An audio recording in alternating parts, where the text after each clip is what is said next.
The latest iPhone 18 rumors are starting to sound less like the usual small yearly upgrade, and more like a strategic shift focused on performance and AI, because multiple reports suggest Apple could make 12 gigabytes of RAM standard across the entire iPhone 18 lineup, including the base model, not just the Pro versions. If that happens, it would be a pretty notable change for Apple, since the company has historically been cautious about giving the base iPhone big RAM jumps, and moving from 8 gigabytes to 12 gigabytes in a single generation would be a major step. The reason being discussed isn't just benchmark numbers. The bigger story is on-device AI, especially Siri's next wave of features. According to the same reporting, Apple may be setting 12 gigabytes RAM as the minimum requirement to run its most advanced on-device Siri AI experience smoothly, which is why the base iPhone 17,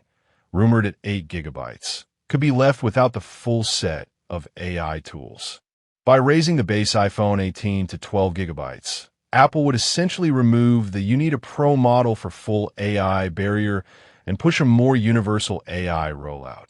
getting those features into as many hands as possible, which also increases ecosystem stickiness through long-term usage, services, and upgrades. What makes this more interesting is the pricing angle. Despite rising component costs and ongoing memory supply pressures in the broader market, analysts are still floating the idea that Apple will try to hold the base iPhone 18 starting price at around $799, keeping it aligned with the current base model price point to protect mass market demand while still scaling up AI adoption. On top of that, there's a rumored schedule shakeup.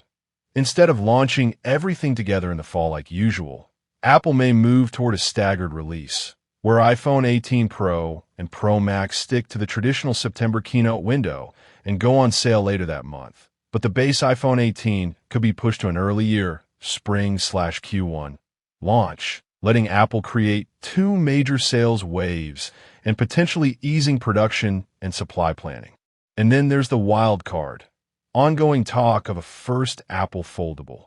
often referred to as an iPhone Ultra, which could be unveiled alongside the Pro models in the fall or announced earlier with shipping delayed, similar to how Apple has handled certain high-profile launches in the past. Meanwhile, on the software side, iOS 27's developer beta is reportedly already in motion, suggesting Apple's software timeline remains steady and still points toward a broader public beta rollout around July,